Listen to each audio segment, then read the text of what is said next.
Muzakinan Tulan dari Maksud dengan NIM J1A11963.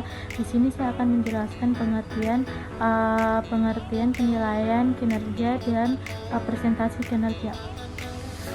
Terlebih dahulu saya akan menjelaskan penelitian kinerja. Adalah suatu proses atau kegiatan yang dilakukan oleh perorangan atau kelompok dalam sebuah perusahaan untuk mengevaluasi dan mengomunikasikan bagaimana karyawan melakukan pekerjaannya dengan cara membandingkan hasil pekerjaannya dengan seperangkat standar yang telah dibuat dalam suatu periode tertentu yang digunakan sebagai dasar pertimbangan suatu kegiatan. Sedangkan penilaian presentasi kerja merupakan salah satu faktor untuk mengembangkan suatu perusahaan secara efisien dan efektif. Bagi para pegawai, penilaian presentasi kerja tersebut berperan sebagai umpan balik tentang berbagai hal seperti kemampuan dan kekurangan serta potensi yang ada. Penilaian presentasi kerja juga dapat memungkinkan para pegawai untuk mengetahui bagaimana presentasi kerja mereka dan sejauh mana hasil mereka dinilai oleh atasannya. Itu saja pembahasan materi dari saya. Selanjutnya saya serahkan kepada teman saya. Penilaian kinerja digunakan untuk memberitahukan kepada karyawan sejauh mana kinerja mereka dan imbalan yang akan mereka dapatkan. Penilaian kinerja juga bertujuan untuk mengevaluasi dan memberikan umpan balik kepada karyawan yang akan mengembangkan keefektifan dan organisasi. Ini menurut Mangkupriwara tahun 2002. Tentang tujuan penilaian kerja itu ada beberapa bagian. Yang pertama yaitu memperbaiki prestasi kerja, di mana umpan balik pelaksanaan kerja memungkinkan karyawan, manajer, dan departemen personalia dapat membutuhkan kegiatan-kegiatan mereka untuk memperbaiki prestasi mereka. Yang kedua yaitu penyesuaian kompensasi serta evaluasi kinerja untuk membantu para pengambil keputusan untuk menaikkan kenaikan upah, pemberian bonus, dan bentuk kompensasi lainnya.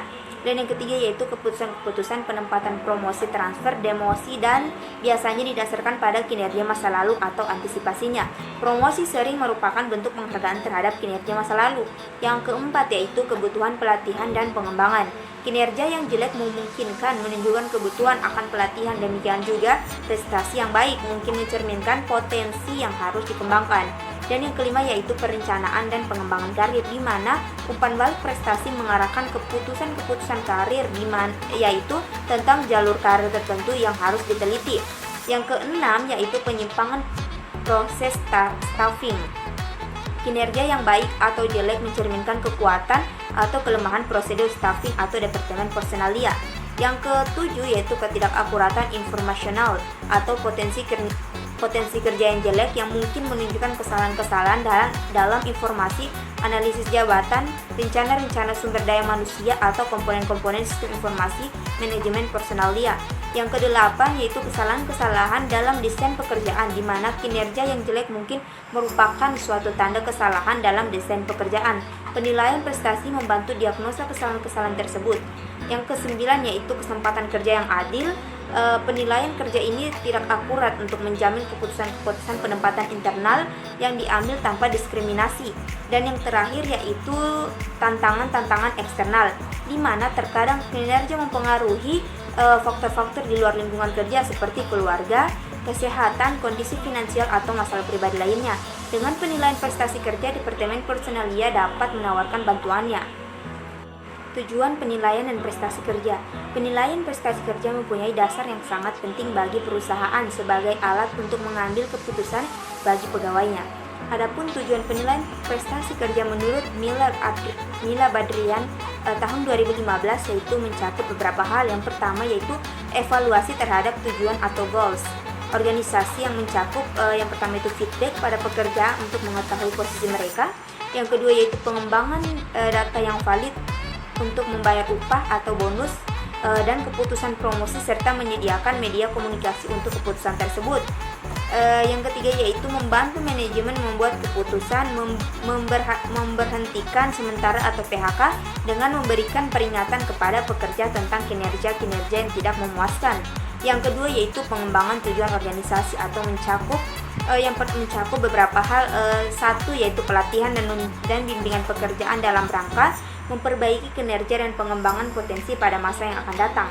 Yang kedua yaitu pengembangan komitmen organisasi melalui diskusi kesempatan karir dan perencanaan karir. Yang ketiga yaitu memotivasi pekerja, dan yang keempat yaitu memperkuat hubungan antara atasan dengan bawahan, dan yang kelima yaitu mendiagnosa problem individu dan organisasinya. Mungkin itu yang dapat saya sampaikan. Selanjutnya akan dijelaskan oleh rekan saya. Selanjutnya saya akan membahas manfaat penilaian kinerja dan presentasi kinerja. Manfaat penilaian kinerja yaitu yang pertama, sebagian besar pekerjaan mendasarkan keputusan bayaran, promosi, dan retensi pada penilaian karyawan. Yang kedua, penilaian memainkan peran sentral dalam proses manajemen kinerja pemberian kerja. Manajemen kinerja berarti secara terus-menerus memastikan bahwa kinerja setiap karyawan sesuai dengan sasaran keseluruhan perusahaan. Yang ketiga, penilaian memungkinkan manajemen dan bawahannya untuk mengembangkan rencana untuk mengoreksi adanya defisiensi dan untuk menguatkan kekuatan bawahan. Yang keempat, penilaian memberikan kesempatan untuk meninjau rencana karyawan dengan mempertimbangkan kekuatan dan kelemahannya dan untuk menguatkan kekuatan bawahan. Yang keempat, penilaian memberikan kesempatan untuk meninjau rencana karyawan dengan mempertimbangkan kekuatan dan kelemahannya dan untuk menguatkan kekuatan bawahan. Yang keempat, penilaian memberikan kesempatan untuk meninjau rencana karyawan dengan mempertimbangkan kekuatan dan kelemahannya yang ditampilkan. Yang kelima atau yang terakhir yaitu penilaian yang memungkinkan penyelia untuk mengidentifikasi adanya kebutuhan akan pelatihan dan langkah-langkah perbaikan yang dibutuhkan. Sedangkan manfaat penilaian presentasi kerja yaitu untuk program perbaikan presentasi kerja pegawai, promosi jabatan, kompensasi, pelatihan dan pengembangan, penempatan, desain pekerjaan, kecemburuan sosial, dan kompetisi. Itu saja pembahasannya dari materi saya. Selanjutnya saya serahkan kepada teman-teman saya. Baik, di sini saya akan menjelaskan faktor yang mempengaruhi penilaian kinerja dan presentasi kinerja. Terlebih dahulu saya akan menjelaskan faktor yang mempengaruhi kinerja. Penilaian kinerja yang pertama itu ada faktor kemampuan. Secara psikologi, kemampuan atau pegawai terdiri atas kemampuan potensi atau IQ dan kemampuan realitas atau pendidikan. Oleh karena itu, pegawai perlu ditetapkan pada pekerjaan yang sesuai dengan keahlian. Yang kedua ada faktor motivasi. Faktor ini terbentuk dari sikap atau tidak sasaran pegawai dalam menghadapi situasi kerja. Yang ketiga ada sifat mental, merupakan kondisi mental yang mendorong seseorang untuk berusaha mencapai suatu potensi kerja secara maksimal. Sedangkan pada faktor yang mempengaruhi presentasi kinerja yaitu yang pertama yellow evasion. Yellow evasion terjadi bila pendapat pribadi penilaian tentang pegawai mempengaruhi pengukuran prestasi kerja. Yang kedua ada selain kecenderungan terpusat. Banyak penilaian tidak suka menilai pegawai sebagai yang efektif atau tidak efektif dan sangat baik atau buruk, sehingga penilaian presentasi kerja cenderung dibuat rata-rata. Yang ketiga ada bias terlalu lunas dan terlalu keras. Kesalahan terlalu lunak disebabkan kecenderungan penilaian mudah memberikan nilai baik dan evaluasi presentasi kerja pegawai. Yang keempat ada prasangka pribadi. Faktor yang membentuk prasangka pribadi terhadap seseorang atau kelompok bisa mengubah penilaian. Yang kelima ada pengaruh dan terakhir. Bila menggunakan ukuran presentasi kerja subjektif, penilaian sangat dipengaruhi kegiatan pegawai yang paling akhir. Itulah tadi pembahasan materi yang saya bahas. Selanjutnya saya serahkan kepada teman-teman saya untuk melanjutkan materi. Selanjutnya, jenis-jenis metode penilaian kerja. Menurut Matis dan Jackson 2006, berdasarkan orientasi waktu yang digunakan, penilaian kerja dibagi menjadi dua, yaitu penilaian kerja kinerja berorientasi pada masa lalu dan yang kedua yaitu berorientasi pada masa depan. Adapun penjelasannya adalah sebagai berikut. Yang pertama, metode penilaian kerja berorientasi pada masa lalu. Metode penilaian ini yaitu Task Oriented Evaluation Method dilakukan berdasarkan masa lalu. Dengan mengevaluasi prestasi kinerja di masa lalu, karyawan dapat memperoleh umpan balik dari upaya-upaya mereka. Umpan balik yang selanjutnya bisa mengarah kepada perbaikan prestasi. Teknik-teknik penilaian ini pun sebagai berikut. Yang pertama yaitu skala peringkat atau rating scale. Penilaian prestasi di mana para penilai diharuskan melakukan suatu penilaian yang berhubungan dengan hasil kerja karyawan dalam skala-skala tertentu, mulai dari yang paling rendah sampai yang paling tinggi. Yang kedua yaitu mengenai daftar pertanyaan. Metode ini menggunakan formulir isian yang menjelaskan beraneka macam tingkat perilaku bagi suatu pekerjaan tertentu. Penilaian hanya perlu memilih pernyataan yang menggambarkan karakteristik dan hasil dari kerja karyawan. Yang ketiga yaitu metode penilaian pilihan terarah. Salah satu sasaran dasar dari pendekatan pilihan ini adalah untuk mengurangi dan menyingkirkan kemungkinan berat sebelah penilaian dengan memaksakan suatu pilihan antara pernyataan-pernyataan deskriptif yang kelihatannya memiliki nilai yang sama. Dan yang keempat yaitu metode penilaian kritis, yaitu metode ini dimana merupakan pemilihan yang mendasar pada catatan yang dibuat penilai atas perilaku karyawannya yang sangat kritis, seperti sangat baik, sangat jelek dalam melaksanakan pekerjaannya. Dan yang kelima yaitu metode catatan prestasi. Metode ini berkaitan erat dengan metode peristiwa kritis, yaitu catatan penyempurnaan yang banyak digunakan oleh profesional. Dan yang keenam yaitu skala peringkat dikaitkan dengan tingkah laku. Metode yang merupakan suatu penilaian kerja karyawan untuk kurun waktu tertentu di masa lalu dengan mengaitkan skala peringkat prestasi kerja dengan perilaku tertentu. Yang ketujuh yaitu metode peninjau lapangan, di mana penilaian turun ke lapangan bersama-sama dengan ahli dari sumber daya manusia. Spesialis SDM tersebut mendapat informasi dari atasan langsung perihal evaluasi karyawan prestasi berdasarkan informasi tersebut.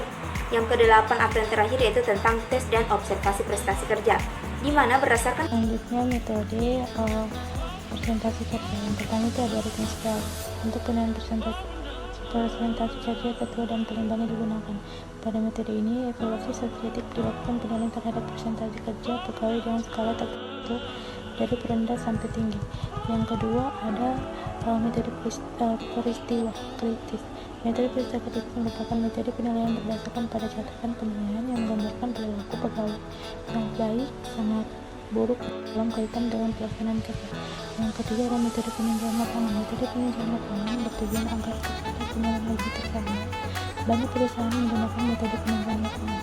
Yang keempat ada tes dan observasi presentasi kerja. Tidak cuma pekerjaan terbatas, penilaian presentasi kerja didasarkan pada tes pengetahuan dan keterampilan. Bisa dapat saya sampaikan, saya kembalikan kepada teman-teman saya untuk membacakan materinya.